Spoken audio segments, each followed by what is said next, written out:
তাদের ছেলে নাই এই মুহূর্তে। কে মেরেছে? পুরো বাংলাদেশ দেখেছে, পুলিশ মেরেছে তাকে। পুলিশ, ছাত্রলীগ, যেই লীগই হোক, যে মেরেছে তাদেরকে সোজাসুজি জনগণের সামনে এনে ক্রস ফায়ার করতে হবে। আমি আগেই বলেছি আমি কোনো দলের না, আমি নিরপেক্ষ। আমি একজন ছাত্র।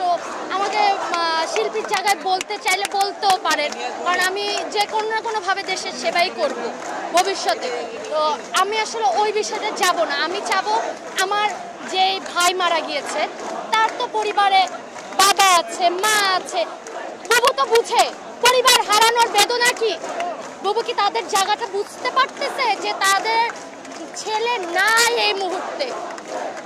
তাদের ছেলে নাই এই মুহূর্তে। কে মেরেছে? পুরো বাংলাদেশ দেখেছে, পুলিশ মেরেছে তাকে। সেই ভিডিওটা কোথাও নেই, কোথাও নেই।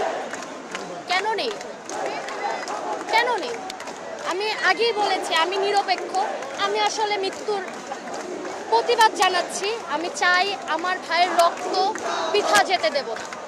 আমাদের এই কোটা আন্দোলনকে পুঁজি করে যারা সহিংসতা সৃষ্টি করেছে তাদেরকে অবশ্যই বিচারের দাবিতে আনতে হবে, বিচারের জায়গায় আনতে হবে। যদি সেটা বিএনপি হয়, যদি সেটা আওয়ামী লীগ হয়, ছাত্রলীগ হয়, যদি সেটা জামাত হয়, শিবির হয়, তাহলে অবশ্যই তাদেরকে আনতে হবে। যাদেরকে ধরে নিয়ে গিয়েছে, নিরীহ মানুষ অনেকেই আছে যাদেরকে ধরে নিয়ে গিয়েছে, তাদেরকে মুক্তি দিতে হবে।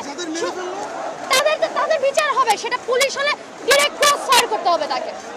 পুলিশ, ছাত্রলীগ, যেই লীগই হোক, যে মেরেছে তাদেরকে সোজাসুজি জনগণের সামনে এনে ক্রস ফায়ার করতে হবে।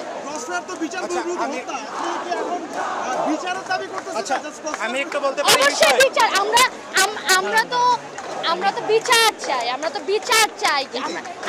আমরা ওদের মৃত্যু চাই। কারণ আমার আবু সাইদ ভাই, মীর ভাই, রাফি ভাই, রাতুল ভাই পরিবারের যে কষ্টটা তারা পেয়েছে সেই একই কষ্ট তাদের পরিবারকেও আমি দেব।